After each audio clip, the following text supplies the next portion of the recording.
கோவப்படுறது மனுஷனோட இயல்புன்னு சொல்லுவான். ஆனா அந்த கோவத்தினால ஒருத்தவங்களுடைய மனநிலையும் அவங்களுடைய உடம்பின் நிலையும் எவ்வாறு தாக்கத்துக்கு உண்டாகுதுங்கிறத ஒருத்தவங்க உணர வேண்டும். நிறைய பேர் யோசிப்பாங்க, கோவப்பட்டா ஒரு காரியத்தை சாதிச்சிடலாம் அப்படின்ட்டு. ஆனா அது தவறு. நீங்க கோவப்படுறதுனால உங்களுடைய மனநிலையும் உங்களுடைய உடம்பின் நிலையும் தான் பாதிக்கப்படும்.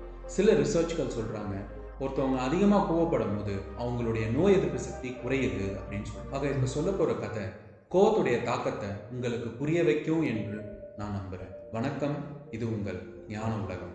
ஒரு ஊர்ல ஒரு இளைஞன் இருந்தான். அவன் ரொம்ப கோவப்படுவான், எல்லார்கிட்டையும் கோவப்படுவான். அவனுக்கு எப்படி புரிய வைக்கிறதுன்னு நினைச்ச அவங்க அப்பா அவனை கூப்பிட்டு, மகனே இந்த செவரை பாரு, இந்த செவத்துல உனக்கு எப்பப்பெல்லாம் கோவம் வருதோ அப்பப்பெல்லாம் ஆணி அடி. ஒரு நாளைக்கு 7 தடவை கோவம் வந்தா 7 ஆணி அடி அப்படின்னு சொன்னார். அவனும் ஒரு நாளைக்கு 8 ஆணி அளவுல அடிக்க ஆரம்பிச்சான். நாளடைவுல ஒரு நாளைக்கு 1 ஆணி அளவுல அடிக்க ஆரம்பிச்சான். அப்போ அவனுக்கு நாள் பட கோவம் கம்மியா இருந்த அவன் உணர்ந்தான். கோவம் இல்லாம மனநிலை எப்படி இருக்கு அப்படிங்கறத அவன் உணர்ந்தான். அதனால அவனுக்கு ஒரு சந்தோஷம். ஒரு நாள் அவங்க அப்பாவை கூப்பிட்டு, அப்பா இன்னைக்கு நான் ஆணியே அடிக்கல, ஏன்னா எனக்கு இன்னைக்கு ஃபுல்லா கோவமே வரல அப்படின்னு சொன்னான். அப்ப உடனே அவங்க அப்பா, சரி எந்தெந்த நாள்லாம் உனக்கு கோவம் வரலையோ அந்தந்த நாள்ல ஒரு ஆணியா புடுங்கிடு அப்படின்னு சொன்னார். டெய்லியும் ஒரு ஆணி புடுங்க ஆரம்பிச்சான். 45 ஆணிகள் 45வது நாள்ல புடுங்க. 46வது நாள் அவங்க அப்பாவை கூப்பிட்டு, அப்பா ஆணி எல்லாத்தையும் நான் புடுங்கிட்டேன், எனக்கு இந்த 45 நாள் எனக்கு கோவமே வரல.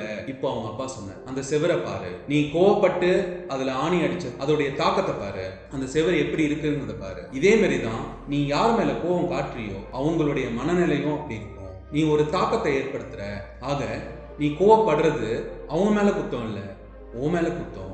உன்னையே நீ சரி பண்ணிக்கணும் அப்படின்னு சொன்னார். அப்பதான் அன்னைக்குதான் அவன் உணர்ந்தான், கோவங்கிறது தன்னையும் பாதிக்கும் மற்றவங்களையும் பாதிக்கும் அப்படிங்கிறது.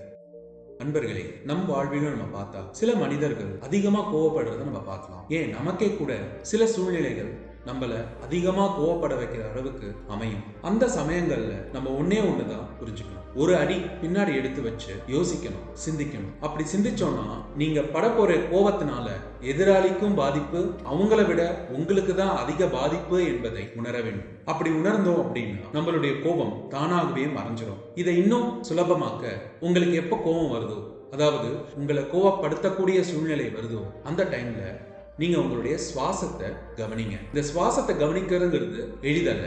அது கொஞ்சம் பயிற்சி பண்ணா ஆட்டோமேட்டிக்கா நாம நம்மள அறியாமையே சுவாசத்தை கவனிக்க ஆரம்பிப்போம். அது என்ன பயிற்சி அப்படின்னா, காலம்பரை நீங்க எந்திரிச்ச உடனே ஒரு 5 நிமிஷம் உட்கார்ந்து உங்க சுவாசத்தை மட்டும் கவனிங்க. அப்படி சுவாசத்தை மட்டும் கவனிச்சு பிராக்டிஸ் பண்றீங்க அப்படின்னா அந்த நாள் ஃபுல்லுமே உங்களுக்கு அந்த அவேர்னஸ் இருக்கும். ஆக அந்த நாள்ல உங்களுக்கு அந்த ஒரு சூழ்நிலை அமையுது அப்படிங்கும் உங்களை அறியாமையே நீங்க உங்க சுவாசத்தை கவனிப்பீங்க. அப்படி சுவாசத்தை கவனிக்கும் போது உங்களுக்கு அந்த டைம்ல வரக்கூடிய கோபம் தானாகவே மறைஞ்சிடும். உங்களுக்கும் கோபம் அதிகமா வருமா?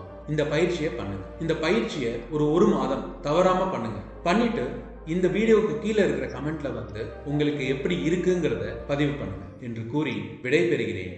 நன்றி, வணக்கம். இது உங்கள் ஞான உலகம்.